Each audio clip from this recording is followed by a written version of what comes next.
بسم الله الرحمن الرحيم نحمده ونصلي ونسلم على رسوله النبي الكريم وعلى آله وأصحابه أجمعين.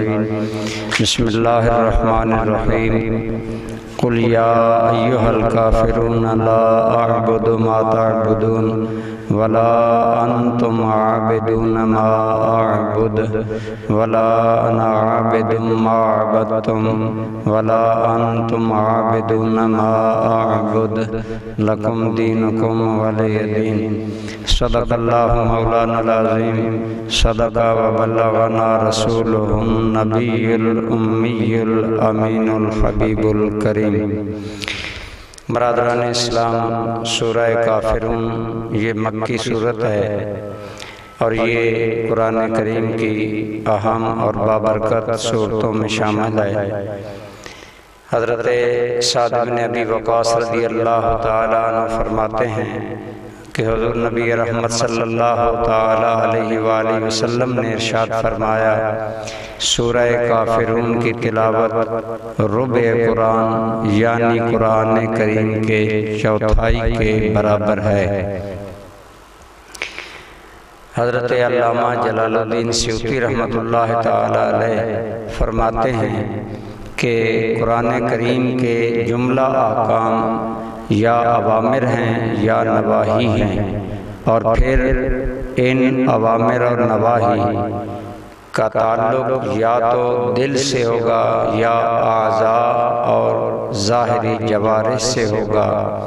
اعضاء سے ہوگا. تو یہ سورہ مبارکہ چونکہ دل سے تعلق رکھتی ہے، ایک عقیدے کی بات کا واشگاف انداز میں اس کے اندر ذکر کیا گیا ہے، اس لیے یہ سورہ مبارکہ مفہوم کے اعتبار سے بھی چوتھائی قرآن کریم کو اپنے اندر متضمن اور شامل رکھتی ہے. دوسری حدیث پاک جسے ابو داؤد نے فروا بن نوفل سے ذکر کیا کہ میرے والد حضور نبی رحمت صلی اللہ تعالیٰ علیہ وسلم کی بارگاہ میں حاضر ہوئے اور عرض کیا، یا رسول اللہ صلی اللہ علیہ وسلم، مجھے کوئی ایسی صورت فرمائیں جو میں پڑھ کر رات کو سویا کروں. تو آپ نے فرمایا، سورہ کافرون پڑھا کرو، یہ انسان کو شرک سے بری کرتی ہے. اسی طرح اس صورت کی اہمیت کے بارے میں حضرت سیدہ ام المومنین عائشہ صدیقہ رضی اللہ تعالی عنہا آپ سے مروی ہے کہ حضور نبی رحمت صلی اللہ علیہ وسلم نے فرمایا، دو بہترین صورتیں ہیں جنہیں صبح اور مغرب کی سنن میں پڑھا جائے، اور وہ ہیں سورہ کافرون اور سورہ اخلاص. صبح اور مغرب کی سنتوں میں ان دونوں صورتوں کا پڑھنا یہ حضور نبی رحمت صلی اللہ علیہ وآلہ وسلم کا امر مبارک بھی تھا اور آپ نے اس کی ہدایت بھی فرمائی.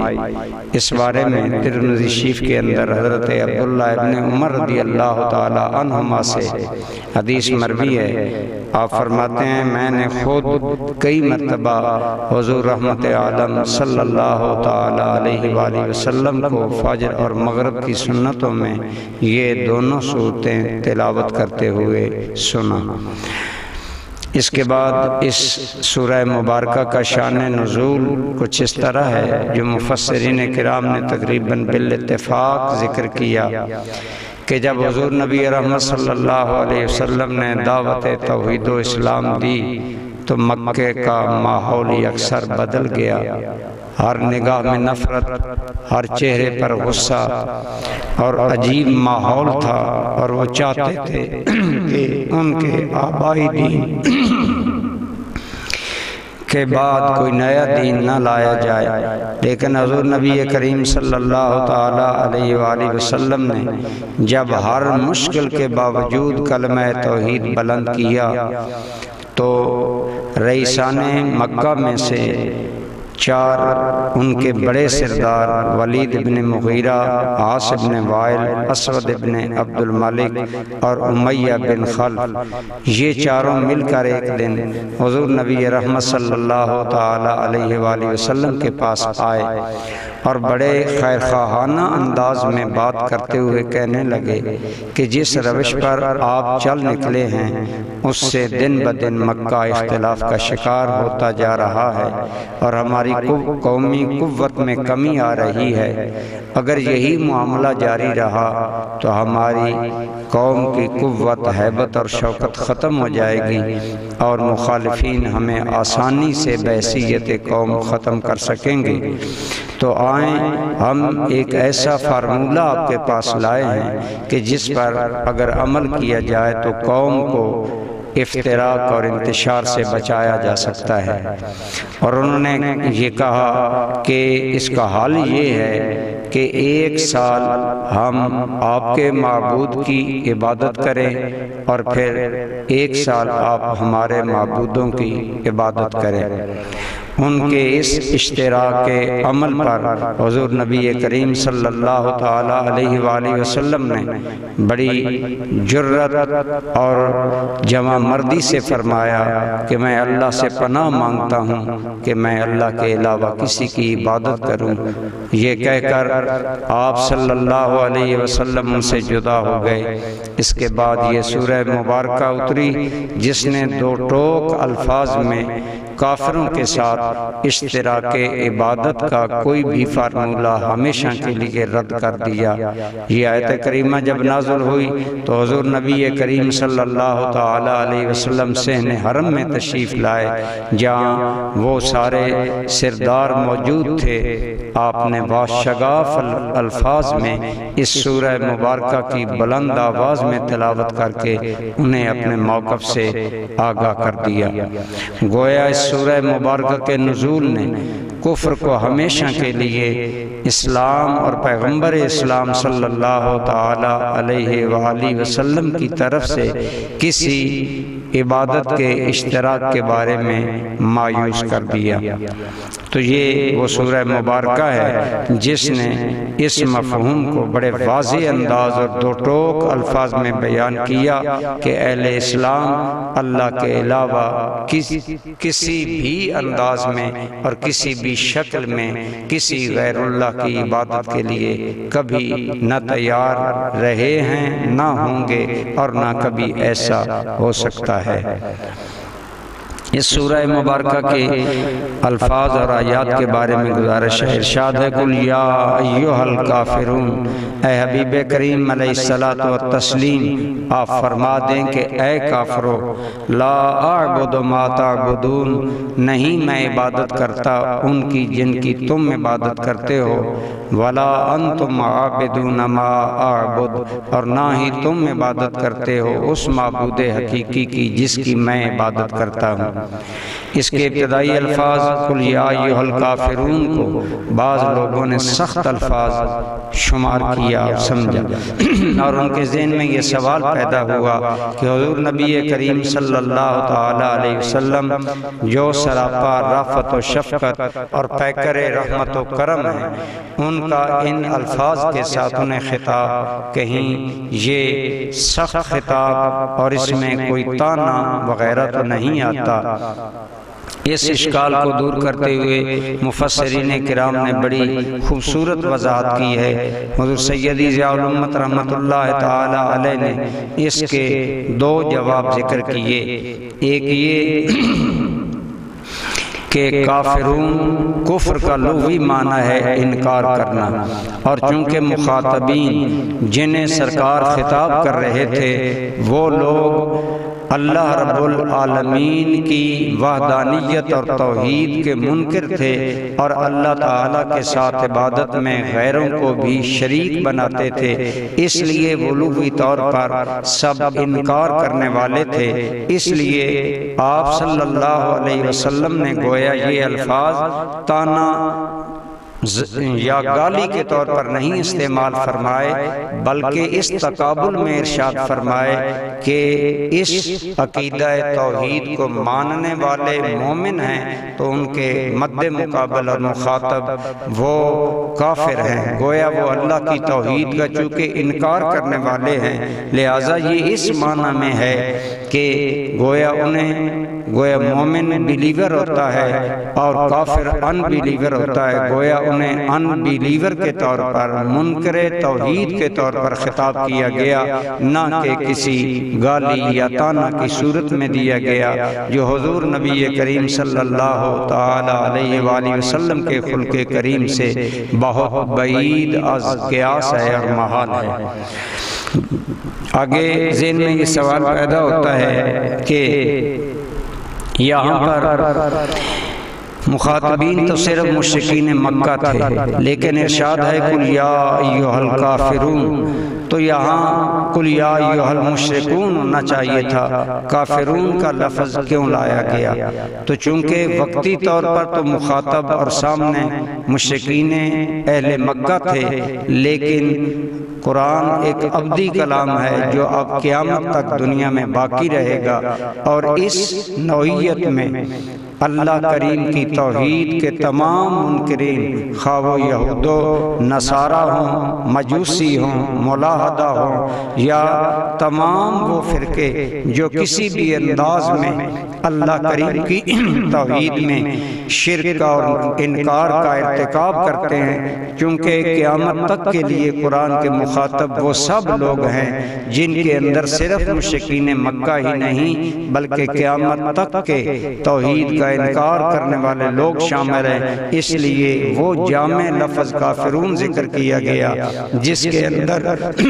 توحید کے تمام منکر طبقات مخاطب کیے گئے، اور انہیں کہا گیا کہ یہ نہیں ہو سکتا کہ اللہ کی عبادت میں کسی غیر کو شریک کیا جائے۔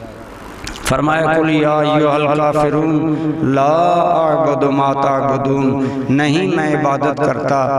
ان کی جن کی تم عبادت کرتے ہو۔ یہاں ایک اور اشکال پیدا ہوتا ہے کہ حضور نبی کریم صلی اللہ تعالی علیہ وسلم نے تمام ان خداؤں کی عبادت کا انکار کیا جن کی وہ عبادت کرتے تھے، تو وہ کفار اور مشرکین جہاں بتوں کی عبادت کرتے تھے وہاں وہ اللہ کریم کی بھی عبادت کرتے تھے، تو گویا اس میں تو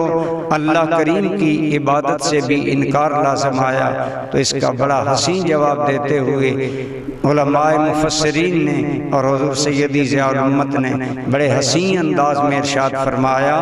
کہ حضور نبی کریم صلی اللہ تعالی علیہ وآلہ وسلم نے اس لیے ما تعبدون کا ما عموم کا لفظ بولا جس کے اندر بظاہر یہ بات آتی ہے کہ وہ اللہ کریم کی بھی عبادت کرتے تھے، لیکن یہاں قابل غور بات یہ ہے کہ ان کا اصل ان کی غلطی یہ تھی کہ وہ اللہ کی عبادت کے ساتھ ساتھ غیروں کی بھی عبادت کرتے تھے، گویا انہوں نے جو اپنے معبود بنا رکھے تھے انہیں اللہ کو بطور ایک معبود کے شامل کر رکھا تھا،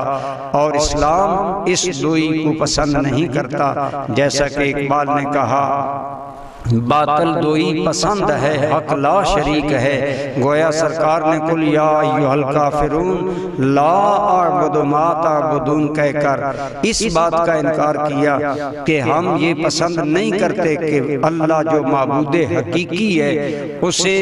غیر حقیقی معبودوں میں ملا کر بطور ایک معبود پوجا کی جائے، بلکہ ہمارا اٹل اور دو ٹوک اور واشگاف اور واضح موقف یہ ہے کہ کائنات میں عبادت کے لائق صرف اللہ کی علیحدہ ذات ہے، وہ وحدہ لا شریک ہے، اس کے ساتھ کسی کو بھی بطور معبود شریک کرنا نہ یہ ہمیں تسلیم ہے اور نہ ہی اسے کبھی گوارا کیا جا سکتا ہے۔ اسی لیے کہا جاتا ہے کہ ہے ایک ذات واحد عبادت کے لائق، زبان اور دل سے شہادت کے لائق۔ تو گویا قرآن کا یہ انداز عقیدہ توحید کو کتنے حسین انداز میں نکھار کر بیان کر رہا ہے کہ اسلام کو کسی حوالے سے یہ پسند نہیں کہ اللہ رب العالمین کو دیگر معبودوں کے ساتھ اور انہیں اللہ کا شریک بنا کر عبادت کی جائے، بلکہ اسلام اس عبادت کی اجازت دیتا ہے جو عبادت صرف اور صرف اللہ کے لیے ہر اعتبار سے خالص ہو۔ اسی لیے قرآن کریم میں اس مفہوم کو بارہا ذکر کیا گیا، صرف ایک آیت پیش نظر ہے۔ ارشاد ہے وَمَا أُمِرُوا إِلَّا لِيَعْبُدُوا اللَّهَ مُخْلِصِينَ لَهُ الدِّينَ، کہ انہیں نہیں حکم دیا گیا لوگوں کو کہ وہ اللہ کی بغیر کسی کی عبادت کریں، بلکہ حکم یہی ہے کہ وہ صرف عبادت کریں خالص اللہ کو ہی عبادت کا مستحق سمجھتے ہوئے۔ تو گویا اس حقیقت کو بڑے کھلے انداز میں بیان کر دیا گیا سورہ مبارکہ میں کہ اللہ رب العالمین کے ساتھ کسی کو بھی کسی انداز میں شریک نہیں کیا جا سکتا۔ یہاں ما تعبدون کے عموم میں مفسرین کرام نے بڑی نکتہ آفرینیاں ذکر کی۔ فرمایا ما کے عموم میں وہ تمام معبودان باطل آ گئے جو کسی بھی انداز میں جن کی پوجا کی جا سکتی تھی، خواہ وہ ملائکہ ہوں، جن ہوں، ان کے اوتار ہوں، ان کے دیوتائے ہیں، یا خیال آفرین دیوتائیاں ہوں، سورج، چاند، شجر و حجر، جانور، یعنی کسی بھی چیز کو جب انہوں نے معبود بنایا تو اسلام نے اس تمام چیز کا رد کرتے ہوئے فرمایا لا اعبد ما تعبدون، کہ جن کی عبادت جس انداز میں تم کرتے ہو، مثلا جس طرح نصارہ اللہ کی الوہیت میں حضرت عیسیٰ اور مریم علیہ السلام کو شریک مانتے ہیں، یا جس طرح یہود عزیر علیہ السلام کو اللہ کا بیٹا شمار کرتے ہیں، تو گویا یہ سورہ مبارکہ اپنے الفاظ کے اعتبار سے اتنے جلالت آمیز اور وسیع مفہوم کے الفاظ پر مبنی ہے کہ جس کے ذریعے شرک کی ہر نوع، ہر قسم اور ہر کیفیت و حیثیت کا ٹوٹلی انکار کر دیا گیا۔ اس حوالہ سے یہ صورت یقیناً اپنے مفہوم کے اعتبار سے قرآن کریم کی عظیم صورتوں میں شامل ہے۔ شاید اسی لیے رسول رحمت صلی اللہ تعالی علیہ وآلہ وسلم نے اسے چوتھائی قرآن کے برابر قرار دیا۔ آگے فرمایا وَلَا أَنَا عَابِدٌ مَا عَبَدْتُمْ وَلَا أَنْتُمْ عَابِدُونَ مَا أَعْبُدُ۔ یہاں بظاہر ان آیات میں تکرار نظر آتا ہے کہ ایک مفہوم جو پہلے لا اعبد ما تعبدون ولا انتم عابدون ما اعبد میں بیان کیا گیا، وہی مفہوم ولا انا عابد ما عبدتم ولا انتم عابدون ما اعبد اس کے اندر ہے، تو اس سے تکرار لازم آتا ہے، اور تکرار کسی بھی فصیح و بلیغ کلام کی صفت اور خوبصورتی شمار نہیں ہوتا۔ تو قرآن کریم جو کلام اللہ ہے اور بہترین اور فصیح کلام ہے، اس کے اندر یہ تکرار کیسے ہے؟ اس اشکال کے بہت سے جواب مفسرین کرام نے ذکر کیے۔ فرمایا تکرار ہر جگہ کلام کی فصاحت و بلاغت کو گرانے کے لیے نہیں آتا، بلکہ کبھی تکرار مفہوم میں زور، قوت، شدت اور سختی بیان کرنے کے لیے آتا ہے۔ تو یہاں گویا شدت کے ساتھ اس بات کو بیان کیا گیا کہ اللہ رب العالمین کی عبادت میں کسی کو بھی کسی انداز میں شریک مسلمان نہ کرتے ہیں نہ کریں گے۔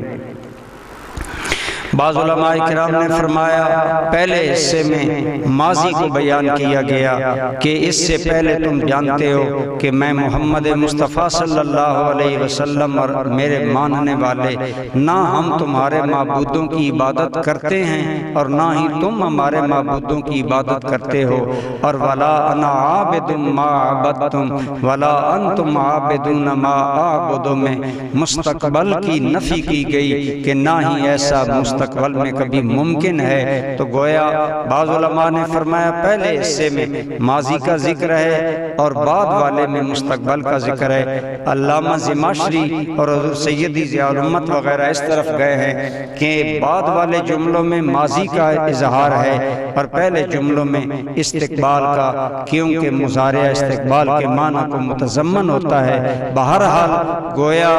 ٹوٹلی طور پر بیان کر دیا گیا کہ میں نہ تمہارے معبودوں کی پہلے عبادت کرتا ہوں اور نہ ہی کبھی کروں گا اور نہ ہی اس کا کوئی امکان ہے، اور اسی طرح تمہاری جو روش ہے یہ روش بتا رہی ہے کہ تم جب آبا پرستی کا راستہ چھوڑنے کے لیے تیار نہیں تو حالات یہی بتا رہے ہیں کہ تم بھی مستقبل میں اللہ وحدہ لا شریک کی بندگی کی طرف آنے والے نظر نہیں آتے۔ یہاں ایک اور چیز ذہن میں جاتی ہے کہ قل یا ایھا الکافرون کہہ کر انہیں کلام اللہ نے خطاب کیا، اور قرآن کریم ابدی کلام ہے، قیامت تک رہے گا، تو کیا اب وہ لوگ ہمیشہ کے لیے جب انہیں کافر کہہ دیا گیا تو کیا وہ کافر ہی رہیں گے؟ تو اس بارے میں مفسرین کرام نے فرمایا کہ ان کی روش اور ہٹ دھرمی کو دیکھ کر اللہ تو اپنے علم ازلی سے جانتا تھا، اور رسول اللہ صلی اللہ علیہ وسلم ان کے وتیرہ حیات کو دیکھ کر اللہ کریم کے آگاہ کرنے پر جانتے تھے کہ جو اس وقت لوگ مخاطب تھے وہ کبھی ایمان نہیں لائیں گے اور کافر ہی رہیں گے۔ تو گویا اللہ کریم نے اپنے حبیب کریم علیہ الصلوۃ والتسلیم کو ان کے انجام کے بارے میں بھی انہی الفاظ کے روپ میں آگاہ فرما دیا کہ یہ کفر پر ہی مریں گے اور ان کا ٹھکانہ جہنم ہوگا اور ان کا انجام کفر پر ہی ہوگا۔ آخر میں فرمایا گیا لکم دینکم ولی دین، تمہارے لیے تمہارا دین، میرے لیے میرا دین، یعنی تم اپنی روش پر چلتے رہو، میں اپنی روش پر چلتا رہوں، انجام کار تم اپنا دیکھ لو گے اور ہم انشاءاللہ اپنا انجام کار جنت اور اللہ کی رضا کی صورت میں پا لیں گے۔ یہاں گویا کافروں کو بتا دیا گیا۔ یہاں ایک سوال پیدا ہوتا ہے کہ کیا کافروں کے ساتھ کسی قسم کی مصالحت جائز نہیں؟ اس صورت میں تو ٹوٹلی انکار کر دیا گیا کہ ان کے ساتھ اشتراک عمل، اشتراک عبادت نہیں ہو سکتا۔ تو بعض علماء نے اسی مفہوم کو سامنے رکھتے ہوئے سمجھا ہے کہ یہ صورت منسوخ ہو چکی ہے، کیونکہ اس کے بعد رسول اللہ صلی اللہ علیہ وسلم نے مدینہ منورہ میں تشریف لے جا کر وہاں کے یہود و نصارہ کے ساتھ میثاق مدینہ کیا، تو اس طرح یہ آیت کریمہ اور اس کا یعنی اس کا مفہوم جو ہے وہ منسوخ ہے۔ لیکن علماء کرام نے فرمایا نہیں، اس آیت کا مفہوم آج بھی باقی ہے۔ کفار، مشرکین، یہود و نصارہ، ان کے ساتھ اسلام نے صلح کا دروازہ بند نہیں کیا، بلکہ اس ایک بات میں ہمیشہ دروازہ صلح کا بند رہے گا کہ اللہ کی بندگی پر کسی بھی طرح کمپرومائز نہیں ہو سکتا۔ اس کے علاوہ باقی معاملات میں یا حضور نبی کریم صلی اللہ تعالی علیہ وآلہ وسلم نے جہاں کفار سے صلح کی مختلف مقامات پر اور اوقات میں، تو وہاں ایک موقع پر آپ نے یہ واضح ارشاد فرمایا الا صلحا احل حراما او حرم حلالا، ہم ہر صلح کے لیے دیگر مذاہب کے ساتھ تیار ہیں، لیکن ایسی صلح جو حلال کو حرام کر دے اور حرام کو حلال کر دے، ایسی صلح نہیں ہوگی۔ اللہ کا حکم ہے حلال یا حرام ہی غالب رہے گا، اس چیز پر ہماری صلح نہیں ہو سکتی۔ تو گویا اس سورہ مبارکہ سے یہ نہیں سمجھنا چاہیے کہ کفار مصالحت، کئی مقامات پر اسلام نے کفار کے ساتھ اشتراک عمل کی دعوت دی۔ مثلا جب نصارہ توحید باری تعالیٰ پر نہ آئے اور مباہلہ پر بھی نہ آئے تو پھر بھی قرآن کریم نے انہیں دعوت دی۔ ارشاد ہوا میرے حبیب ارشاد فرما دیں قل یا اہل الکتاب تعالوا الی کلمۃ سواء بیننا وبینکم الا نعبد الا اللہ ولا نشرک بہ شیئا ولا یتخذ بعضنا بعضا اربابا من دون اللہ، کہ آؤ جو چیزیں تمہارے ہمارے درمیان مشترک ہیں ان پر ہم مل بیٹھتے ہیں، لیکن اللہ رب العالمین کی وحدانیت اور توحید عبادت پر کوئی کمپرومائز اور کوئی مصالحت نہیں ہوگی۔ اس کے علاوہ باقی جو امور ان کے اور ہمارے درمیان مشترک ہوں ان پر صلح کا دروازہ اسلام نے اہل اسلام کے لیے کھلا رکھا ہے۔ یہی وجہ ہے آج حکومتی لیول پر یا نجی طور پر یہی ضابطہ ہے اسلام میں کہ کافروں کے ساتھ ان چیزوں میں جو ان کے اور ہمارے درمیان مشترک ہیں، مثلا اخلاقیات یا امن کے فارمولے یا اور چیزیں جن میں کہ اسلام کی مخالفت نہ ہوتی ہو، اور بالخصوص اسلام کے بنیادی اصول اللہ رب العالمین کے احکام اور اصول دین متصر نہ ہوتے ہیں، تو انسانوں کے اپنے باہمی حقوق، معاملات اور معاملات حکومت یا انٹرنیشنل افیئرز بین الاقوامی معاملات پر صلح اور مشارکت ہو سکتی ہے، لیکن اس میں ایک بنیادی فارمولہ یہی دیا گیا ہے کہ اس کے اندر دین کے اصول متاثر نہیں ہونے چاہیے، اور بالخصوص عقیدہ توحید اس پر کوئی کمپرومائز نہیں ہونا چاہیے۔ اسی طرح اصول دین میں ختم نبوت اور رسالت کا عقیدہ اور جو بنیادی احکام ہیں حلت و حرمت کے، مثلا کسی قوم کے ساتھ معاہدہ میں ہم شراب کی حلت پر معاہدہ نہیں کر سکتے، ہم کسی بھی حرام چیز کی حلت پر مصالحت نہیں کر سکتے، بلکہ اسلام کے حرام اور حلال کے اصولوں کے علاوہ جو عموماً معاملات زندگی ہمارے درمیان مشترک ہیں ان پر مصالحت ہو سکتی ہے۔ تو گویا اسلام ایک رواداری اور فراخ دلی والا دین ہے جو کہ دیگر مذاہب کے لوگوں کو بھی ایک حد تک برداشت کر کے معاملات زندگی میں انسانیت کے اتفاق اور اتحاد کا قائل ہے۔ اللہ کریم ہمیں اسلامی تعلیمات کو دل و جان سے مانتے رہنے اور ان پر عمل کرنے کی توفیق عطا فرمائے۔ وما علیہ